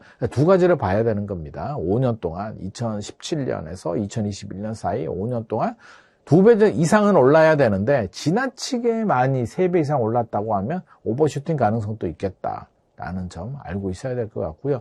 고점을 확인할 때 한계가 탁 튄 거래가 나올 수도 있거든요. 어떤 사람이 판단 미스를 했든지 아무 생각이 없든지 운 좋게 해서 한 개만 예를 들어서 나머지가 이 그래프를 보게 되면 얘들은 자, 이 아파트 같은 경우는 아마 헬리오시티로 제가 알고 있는데 2021년에 23억 8천, 23억 5천, 23억 8천이 여러 개가 이렇게 구간이 나오잖아요. 이런 게 안정적인 좋은 거래입니다. 근데 10억인데 한 개만 12억 거래가 됐어. 나머지는 다 10억이야. 라고 하면 12억 거래가 약간 좀 오버슈팅한 튄 거래일 수도 있기 때문에 주의가 필요하고요. 직거래는 빼야 됩니다. 직거래라고 써져 있는 거래들은 믿지를 못합니다. 어떤 부동산을 통하지 않고 직접 했기 때문에 직거래는 빼는 게 좋을 것 같고요. 저점일 때도 마찬가지입니다. 자, 여기 보게 되면 역시 헬리오시티인데 뚝 떨어졌을 때 나오잖아요. 2022년 9월에 13억 8천 거래가 됐는데 이거 진짜일까요? 아니죠. 직거래니까 특수관계, 부모님 자식 간의 거래입니다. 그래서 믿을 수가 없고 16억, 17억이 가장 많이 떨어졌을 때입니다. 그러니까 떨어지는 것도 여러 개, 소수 한 개 거래가 아니라 여러 개 거래가 확인된 게 그게 진짜 저점이고 고점입니다. 직거래는 믿으면 안 되고요. 10층 이상 물건들 위주로 좀 시세를 보는 게 좋을 것 같고요. 팁을 하나 알려드리면 공동주택 공시가격, 이건 제가 사용하는 팁인데 특별히 서울디지털대학교 우리 또 수강하시는 분들을 위해서 알려드리면 공동주택 공시가격이라는 걸 확인할 수가 있거든요. 네이버 가도 나오고 국토부 가도 나오고 다 확인할 수 있습니다. 그러면 1.4에서 1.6 정도를 곱하면 됩니다. 기간 보정인데 이거 어떻게 하냐면 기본적으로 네이버 가도 다 나오니까요. 내가 사려는 아파트가 공동주택 공시가격이 11억 3,500만 원이었습니다. 그러면 1.4를 곱하면 15억 8,900이 되죠. 1.6을 곱하면 18억 1,600만 원이 됩니다. 그러니까 적정 가격이 15억 8,900에서 18억 1,600만 원 사이 정도에 들어오게 되면 적정 가격이다 라고 할 수 있는데, 자, 공시가격이 언제 조사가 되느냐? 1월 1일 기준입니다. 1월 1일. 매년 1월 1일에 감정평가사들이 조사를 하기 때문에 1월 1일에 조사했는데 지금이 8월이에요. 1월에서 8월 사이에 집값이 많이 오를 수도 있잖아요. 그럼 이 부분에 대해서 반영이 안 되니까 보정을 해주자는 거예요. 보정은 어떻게? 공시가격이 있죠. 11억 3,500만 원에 1월 1일 시세 실거래 가격 확인하니까 18억이에요. 최근은 22억이에요. 4억이 올랐잖아요. 그럼 이렇게 하는 겁니다. 공시가격 11억 3,500만 원에 곱하기 1월 1일 시세가 분모 18억이 되고요. 최근 시세의 22억이 분자가 돼서 곱하면 18억 8,700만 원이 최근의 상승이 반영이 된 공시가격이라고 봐야 됩니다. 그럼 여기에 1.4, 1.6을 곱하면 19억 4,200에서 22억 1,955만 원이 되죠. 근데 내가 사는 아파트가 21억이야. 그러면 괜찮네. 25억이야. 아니 이거 너무 애가 주인이 너무 불났나? 라고 생각할 수도 있으니까 이렇게 금증입니다. 요거는 절대 100%의 뭐 확률이라기보다는 이렇게 계산을 해서 내가 사려는 아파트가 집주인이 부르는 가격이 타당한지를 좀 검증하는 하나의 도움자료 정도로 활용을 하시는 게 좋을 것 같습니다. 자, 시장 가치 좀 알아봤고요. 자, 이번에는 현재 가치 한번 알아보도록 하겠습니다. 현재 가치는 교육, 교통, 편의시설, 단지, 생활환경, 현재 눈에 보이는 살기 좋은 아파트, 이게 현재 가치입니다. 그래서 현재 가치가 좋으면 전세 가격도 탄탄하고요. 현재 가격도 올라갑니다. 오를 때 먼저 올라가고요. 내릴 때도 방어도 잘합니다. 그래서 현재 가치가 높은 아파트가 결국에는 좋은 아파트인데, 물론 현재 가격에 반영이 되어 있기 때문에 또 뭐 나중에 개발 호재가 없으면 많이 안 올라갈 수는 있습니다만 시간이 지나면 결국 현재 가치가 좋은 아파트가 장기적으로 본다면 10년 정도 생각한다면 더 올라갈 수도 있습니다. 하나씩 보게 되면 교통환경은 지하철이 중요합니다. 지하철은 서울 기준에서는 도보 5분 이내가 엑설런트고요. 10분 이내 정도가 이제 굿, 역세권이라고 할 수가 있을 것 같습니다. 그래서 지하철은 5분 이내가 역세권, 10분 이내는 돼야 되고요. 15분 넘어가게 되면 사실상 역세권이라고 부를 수가 없습니다. 버스는 마을버스 정도는 당연히 다녀야 되고요. 광역버스, 경기도나 인천 같은 경우는 강남이나 광화문으로 가는 광역버스가 집 한 5분, 10분 거리 내에 있는 게 가치 형성에 도움이 됩니다. 학교는요, 초등학교, 중학교, 고등학교가 있는데 뭐가 중요하다? 초등학교. 왜 초품화라는 말이 나오겠습니까? 초품화, 초등학교를 품은 아파트. 어리잖아요. 8살, 9살, 그 어린애들이 혼자 학교 엄마가 계속 손잡고 다닐 수는 없으니까 요즘 다 맞벌이 하는데. 그러니까 학교가 가까이 있어야만 마음을 안심하고 애를 학교 보낼 수가 있으니까 초등학교와 가까이 붙은 학교 아파트를 선호를 많이 합니다. 이 수요들이 몰려들기 때문에 굉장히 장점이고요.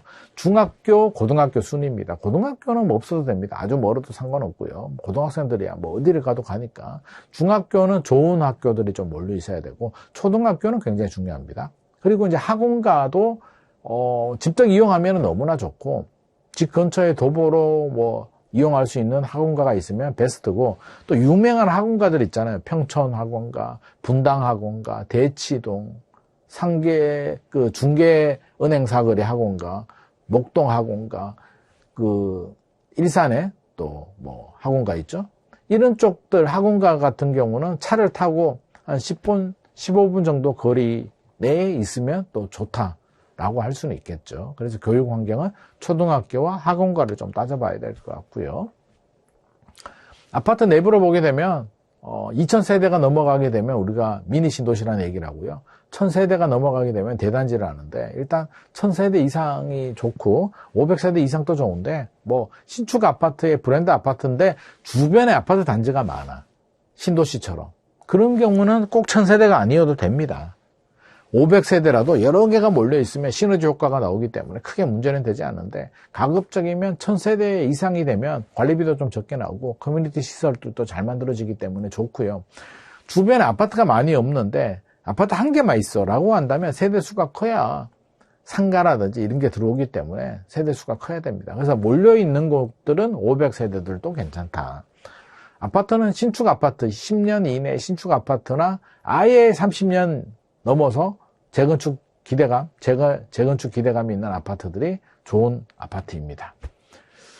자, 로얄동 얘기를 좀 해볼 텐데, 그림이 땅 3개가 나옵니다. 3개가 나오는데 하나씩 보자고요. 자, 제일 첫 번째 그림을 보게 되면 옆에 도로가 있어요. 도로에 소음이 발생할 수도 있기 때문에 기본적으로 로얄동은 중간에 있는 동입니다. 정숙성, 조용한 게 보장이 되는 게 로얄동입니다. 그래서 중간에 대형 평형들이 들어갑니다. 돈 있는 사람들 비싼 돈 주고 대형 평형을 분양을 받았기 때문에 조용한 곳에 배정을 해주는데, 양옆에 도로가 있다면 사동은 빠지게 되죠. 시끄러울 수는 있으니까요. 자, 그런데 산, 강, 호수, 두 번째 그림을 보게 되면 산, 강, 호수가 보입니다. 그러면 조용한 것보다도 그래도 호수, 산, 뭐 이런 뷰가 나오는 게 좋지 않겠습니까? 한강 뷰 생각하면 됩니다. 그러면 1, 2, 3동이 로얄동이 될 수도 있고요. 자, 그런데 지하철이 있습니다. 세 번째 그림을 보게 되면 지하철이 있으면 당연히 7, 8, 9동 지하철역 가까운 곳이 로얄동이 되는데, 제가 왜 4, 5, 6동에 색깔을 칠했냐면 이게 지하철이 아니라 철길, 지상철입니다. 그러니까 소음이 발생한다는 거예요. 그래서 그림을 이렇게 그렸습니다. 소음이 발생하게 되면 다시 4, 5, 6동이 더 낫습니다. 7, 8, 9동은 지하철역이 좀 가깝긴 한데 소리가 들리니까, 소음이 시끄러우니까 차라리 한 1분 더 걷더라도 4, 5, 6동이 더 좋을 수도 있고요. 이게 말 그대로 땅 속에 있는 지하철이라면 7, 8, 9동이 로얄동이 되겠습니다. 그래서 잘 모르겠다 하면 현장에 임장 가가지고요, 부동산 사장님한테 이 아파트는 어디가 로얄동입니까? 라고 물어보시고, 그 아파트를 체크를 해서 그 동을 체크를 해서 걸어가면서 실제로 눈으로 한번 확인해 보는 전략이 좋을 것 같습니다. 향층 라인도 좀 봐야 되는데요. 뭐 층이야. 저는 10층 이상이면 좋다고 생각합니다. 로얄층인데 가끔 그런 분들이 있거든요. 기압 차이 때문에 높이 올라가면 어지러워 라고 하시는 분들이 있는데, 이분들 같은 경우는 로얄층을 사서 전세를 주고 본인은 한 2층, 3층 정도의 전세를 사시는 것도 좋은 전략이고요. 라인은 이제 아파트 라인이 여러 개 있잖아요. 중간에 있는 라인은 양 옆에 다른 가구가 있잖아요. 다른 아파트, 다른 집이 있잖아요. 다른 집이 보일러 떼주면 겨울에 난방비도 절감이 되고요. 여름철에도 덜 덥습니다. 콘크리트 쪽에 붙어 있는 쪽은 겨울에 춥고 여름에 좀 더울 수도 있어요. 그래서 선택할 수 있으면 중간 라인이 좋습니다. 조망과 소음은 이게 절대적인 기준은 없는데 두 개가 겹친다. 뷰도 나오는데 뭐가 있다 라고 한다면 따져봐야 되는데, 제가 한 이야기를 해드리면 예전에 군포에 아파트를 보러 갔는데요. 군포에 뷰가, 골프장 뷰가 기가 막히게 나옵니다. 와, 진짜 멋있더라고. 골프장에 쫙 너무 멋있어. 야, 최고다. 그런데 골프장 뷰가 나오는 아파트와 뒷동이 가격이 똑같습니다. 뭔가 이상하잖아요. 보통 뷰가 이 정도 나오면 가격이 10% 정도 더 높아야 되는데 똑같아? 왜? 라고 하는 순간 기차가 앞에 철길이 있더라고. 쫙 소음이 어마어마하게 들립니다. 그럼 어떻게 해야 되나요? 가격이 똑같은 거예요. 10% 뷰가 나오는 10% 가치를 소음이 다 갉아 먹어버렸습니다. 똔또이돼. 똑같이 졌어요. 그러면 어떻게? 소음이 너무 시끄러우면 차라리 뒷동으로 가는 게 더 나을 수도 있고요. 뷰가 좋으면 뷰가 선택해야 되는데 이거는 고민의 문제입니다. 그래서 뭐가 더 심각한가? 소음이 크지는 않아. 그냥 차 좀 다녀라고 한다면 뷰가 더 중요하고요. 철길이 있어서 기차 소리가 수시로 막 화물 열차가 너무 많이 다녀요. 하루에 한 대도 아니고. 그렇다면은 좀 조용한 게 좋을 수도 있습니다. 그래서 요거는 조망과 소음은 좀 따져봐야 된다는 점 말씀드리고 싶고요. 플러스 가치, 마이너스 가치는 뭐냐면 한강뷰 많이 얘기를 하는데 한강뷰가 좋은 이유는 뭘까요? 한강뷰가 좋은 이유는요. 강남, 용산, 그러니까 강남 3구, 용산구, 마포, 성동, 광진구 뭐 이런 데잖아요. 동작구, 한강뷰 나오는 곳들 좋은 건 주거 인프라가 좋은 거예요. 입지가 좋아. 입지가 좋고 학교, 편의시설, 지하철이 좋은데 한강 뷰도 나오기 때문에 좋은 거지, 한강 뷰만 나와서 좋을 것 같으면 남양주로 가든지 김포로 가도 좋잖아요. 거기는 왜 가격이 낮을까요? 자, 생각해 보게 되면 이걸 플러스 가치라고 합니다. 기본적으로 현재 가치가 좋은데 플러스 더 있으면 더 올라가는 가치. 조망권, 쾌적성, 공공기관, 편의시설 이런 게 플러스 가치고요. 마이너스 가치는 까먹는 가치입니다. 소음, 악취, 혐오시설, 교통체증 이런 게 이제 마이너스 가치가 됩니다. 그러니까 이런 점을 좀 고려를 해서 판단해야 된다. 여기에 꽂혀가지고 뷰가 나온다고 해서 다른 거 다 무시하고 학교도 멀고 지하철도 멀고 아파트도 좋지 않은데 뷰만 나온다? 이거는 많이 올라가진 않습니다. 그래서 다른 것도 다 좋은데 현재 가치가 좋은데 뷰도 나온다? 그러면 이제 좋은 거죠. 보이는 것은 다가 아니다. 이제 내재 가치에 대해서 알아보도록 하겠습니다. 내재 가치가 뭐냐면 땅입니다. 땅. 영속성의 땅. 땅이 왜 중요하냐면 신축 아파트는 크게 중요하지 않아요. 근데 시간이 지나면 지날수록 한 30년이 지나면 이제 재건축 재개발을 해야 된단 말이에요. 재건축 재개발을 할 때 대지 지분이 많으면, 그러니까 땅의 가치가 높으면, 내재 가치가 높으면 감정 가격, 우리가 권리가액이라고 하는데 권리가액이 높아지게 되고 추가 분담금을 적게 내도 됩니다. 이득이죠. 그러니까 오래된 아파트를 선택할 때는 내재 가치가 좋은 아파트를 선택을 해야 됩니다. 내재 가치를 선택하는 것은 대지 지분, 용적률, 용도, 지역 이 세 가지를 좀 봐야 되는데, 자, 요 세 가지에 대해서 제가 좀 설명을 드리도록 하죠. 대지 지분은 많으면 많을수록 좋습니다. 땅을 많이 가지고 있다는 얘기예요. 아파트 땅이 있잖아요. 이 땅이 있는데 내가 살고 있는 아파트가 이 아파트의 땅 중에 내 땅은 어디 있지? 어딘가 있습니다. 지분으로 가지고 있어요. 이 땅이 예를 들어서 10,000평이다. 우리 아파트가 평으로 제가 말씀드리게 10,000평인데 내가 아파트 가지고 있다. 그러면 내 등기부 등본을 떼보게 되면 얼마의 대지권 비율이라고 했죠. 얼마. 그러니까 10,000평 중에 15평은 내 땅인 거죠. 그럼 15평이 내 땅이야. 그럼 재건축할 때 이 15평만큼 인정을 받고 감정 가격이 올라갑니다. 그러니까 대지 지분이 많으면 많을수록. 같은 아파트도요, 대지 지분 용적률을 따져보고 대지 지분이 15평 있는 아파트들도 있고 10평이 있을 수도 있고 7평이 있을 수도 있고 다 다릅니다. 그래서 등급이 등본 떼보고 대지 지분이 많은 아파트를 선택하시는 게 좋습니다. 구축 아파트일수록 대지 지분이 많을수록 좋고요. 대지 지분 일일이 확인하기 어렵다 그러면 일단 용적률을 보면 됩니다. 용적률은 아파트를 지을 때 얼마나 많이 짓느냐의 문제인데, 자, 125%가 나왔잖아요. 이 아파트 같은 경우는 목동에 있는 아파트인데, 자, 125%면 지금 아파트를 지으면 한 250%, 주거지역 같은 경우는 250, 270% 정도 지을 수는 있거든요. 근데 125%밖에 안 지은 거예요. 그러면 나머지 절반 정도, 125%, 2배 정도는 더 많이 지을 수는 있으니까 일반 분양이 더 많이 나오잖아요. 사업성이 좋아집니다. 그러니까 용적률이 낮은 아파트일수록 좋습니다. 옛날에 개포주공 5층짜리 있을 때 둔촌주공, 고덕주공 같은 5층짜리 아파트들이 용적률이 80%였거든요.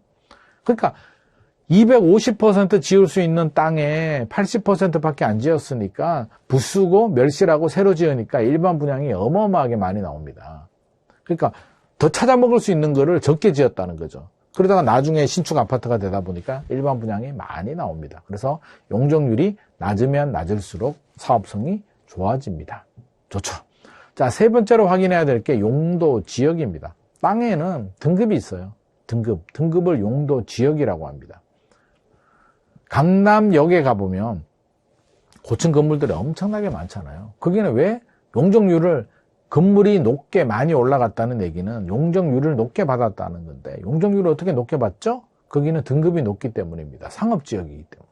그래서 토지이용 계획도 토지이음에 토지이용 계획을 보게 되면 이렇게 제가 네모층 지역 보게 되면 일반 상업지역이라고 나오잖아요. 도시지역의 일반 상업지역. 상업지역이기 때문에 이렇게 높게 지을 수가 있는 겁니다.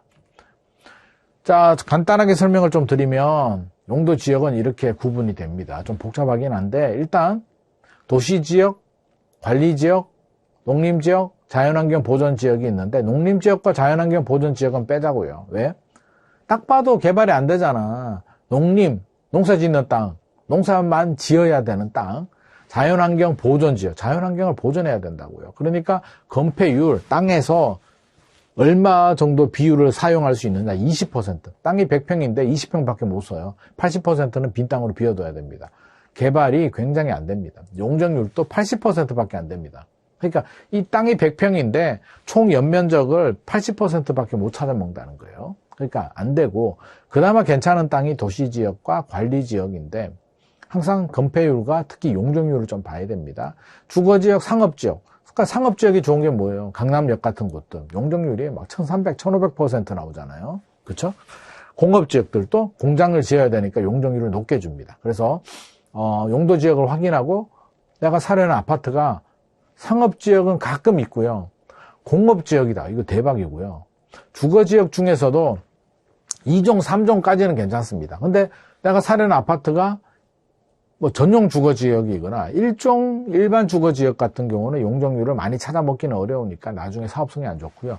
준주거지역이면 완전 좋습니다. 주거지역 중에서 준주거지역은 용적률이 500%까지, 서울은 400%까지 찾아먹을 수 있기 때문에 아주 좋습니다. 그래서 요 표는 인터넷에 봐도 나오거든요. 그래서 내가 사려는 아파트가 주거지역에서는 내려올수록 2종보다는 3종 일반 주거지역보다는 준주거지역이 좋은 거고요. 상업지역은 중심 상업지역이 좋은데 아무튼 상업지역은 무조건 다 좋고요. 공업지역들도 전용보다는 일반보다는 준공업지역이 좋습니다. 자, 이렇게 좀 판단을 하시면 도움이 될 것 같죠. 그래서 세 가지를 봐야 됩니다. 대지 지분을 등기부 등본으로 한 번 더 확인하시고, 두 번째는 용적률을 한번 보시고, 용적률이 제일 쉽습니다. 그래서 용적률을 먼저 보고 관심이 있으면 용도 지역, 토지 이음에서 용도 지역까지 확인하고, 세 번째는 등기부 등본에 700원 주고 한번 열람을 해서 등기부 등본까지 대지 지분을 확인하는 게 좋고요. 아파트 중개사한테 가시면 중개사는 그 동네의 아파트 대지 지분 알고 있으니까 임장을 갔다라고 하면 중개사한테 대지 지분은 한번 물어보셔도 좋을 것 같습니다. 자, 네 번째가 미래 가치입니다. 자, 뭔가 좋아질 것 같죠? 우리는 투자를 할 때 기대감에 죽고 삽니다. 뭔가 더 좋아질 것 같으면 지갑을 열잖아요. 지하철도 마찬가지죠. 지하철이 뭐가 마찬가지냐면 지하철이 2년 후에 개통이 될 것 같아요. 왠지 뭐 좋아질 것 같잖아. 그러면 우리가 지갑을 엽니다.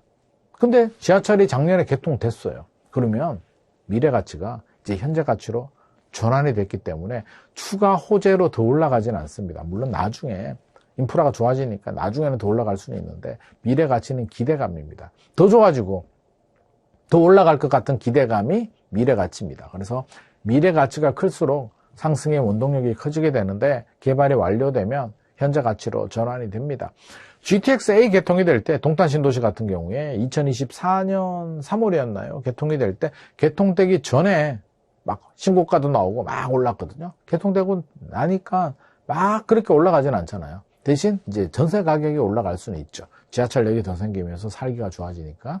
지하철 9호선도 마찬가지죠. 지하철 9호선이 강서구, 가양동, 등촌동, 염창동에 생겼을 때 생기기 전에 막 올라가다가 생기고 나니까 뚝 멈췄습니다. 왜? 미래 가치가 현재 가치로 전환됐기 때문이죠. 지역개발 호재는 지역이 개발되는 겁니다. 뭐 신도시, 허허벌판에 신도시가 개발이 된다. 뭔가 기대감이 생기니까 와, 신도시가 개발이 되면 인프라가 좋아지고 도로가 만들어지고 교통이 만들어지니까 좋아질 수가 있고요. 어떤 대규모 일자리들이 생긴다. 뭐 롯데타워가 만들어진다. 아니면 뭐 삼성전자 뭐가 생긴다. 반도체 클러스터가 만들어진다. 이러면 또 대형 호재가 될 수도 있는 거고요. 병원이나 대형 쇼핑몰, 공공기관 같은 게 만들어지게 되면 그래도 뭐 좋긴 합니다. 좋기는 안 오는 것보다는 당연히 좋습니다만 또 잘못 판단하게 되면 이게 엄청난 호재인 줄 알고 너무 비싸게 베팅을 하면 안 되거든요. 그래서 이런 거는 좀 생각을 하면서 해야 되는데 아무튼 생기면 좋다. 제일 중요한 거는 지하철입니다.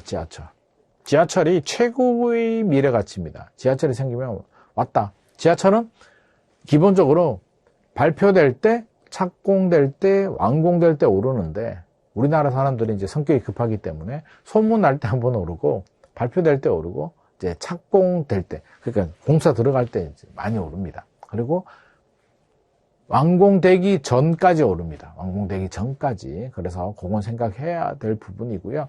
그래서 지하철이 앞으로 예정되어 있다라는 건 미래 가치, 기대감이 남아 있다. 앞으로 상승 재료로 사용할 수도 있겠다 정도는 우리가 충분히 생각을 할 수가 있습니다. 지하철도 뭐가 좋죠? 이왕이면 골드라인, 강남을 통과하는 골드라인이 좋습니다. 신분당선, 지하철 9호선, GTX A, B, C 같은 게 이제 미래의 골드라인이라고 합니다. 신분당선도 연장 노선, 북부 구간은 무산됐고요. 고양 삼성까지는 안 가고 남부 구간은 공사하고 있잖아요. 그래서 광교 신도시에서 수원, 화서, 호매실 이런 구간들 지금 개발하고 있고요. 신분당선, 지하철 9호선도 강동 쪽에 이렇게 연장해가지고 지금 하고 있잖아요. 계획이 있잖아요. 그래서 이런 지역들 호재가 될 수도 있습니다. 그래서 GTX도 A도 부분 개통을 했잖아요. 동탄에서 수서까지, 파주에서 서울역까지 개통이 되고 서울역에서 수서까지 구간이 지금 공사 중이니까 조만간에 개통이 되고 삼성역 구간은 2028년에 개통 예정이라고 합니다. GTX B도 착공이 들어간 거로 알고 있고요. GTX C도 아마 조만간에 착공이 들어갈 것 같습니다. 이런 거 다 개발 호재가 될 수 있습니다. 고속도로도 지하철보다는 좀 약해요. 그래서 지방 같은 경우는 고속도로 IC 있는 토지 같은 경우는 이제 큰 호재가 될 수도 있고요. 공항이나 KTX 같은 경우는 뭐 어마어마하게 영향을 주지는 않습니다만 안 들어오는 것보다는 좋은 거고요. 토지 입장에서는 시골 같은데. 근데 도심지 같은 경우는 뭐 요즘 KTX가 서울역과 동대구역, 부산역 같은 경우는 기존 역을 그대로 사용하지만 나머지는 역을 새로 만들기 때문에 그 역이 만들어지는 주변 시골의 토지들은 또 개발 호재가 될 수도 있습니다. 자, 오늘 이렇게 4가지 가치에 대해서 또 알아봤네요. 시장 가치, 부동산 시장 흐름이 얼마나 탄력적으로 움직이는가, 현재 가치, 얼마나 보이는 가치, 주거 인프라가 좋은가, 내재 가치, 대지 지분, 용도 지역, 그렇죠? 이런 거 땅의 가치가 얼마나 좋은가, 용도 지역까지도 좀 확인해야 될 것 같고요. 대지 지분, 용적률, 그리고 미래 가치, 기대감이 있으면 좋은 아파트 고르는데 좀 도움이 되지 않았나 제가 설명을 드렸습니다. 자, 이렇게 총정리를 한번 해볼까요? 부동산 시장 트렌드와 집값이 올라가는 요인, 또 떨어지는 요인, 메커니즘에 대해서 제가 첫 번째 파트에서 설명을 드렸고요. 두 번째 파트에서는 부동산 정책에 대해서, 정책이 왜 나오게 되고 어떤 메커니즘으로 나오게 되고 2026년 정책은 이런 부분이 포인트다라는 점 설명을 드렸고요. 세 번째는 이제 아파트를 고를 때 있어서 우리가 시장 가치, 현재 가치, 내재 가치, 미래 가치 순으로 이렇게 제가 분석을 했으니까 좋은 아파트, 오르는 아파트 고르는데 도움이 되시길 바라겠습니다. 오늘 특강 이렇게 마무리하도록 하겠습니다.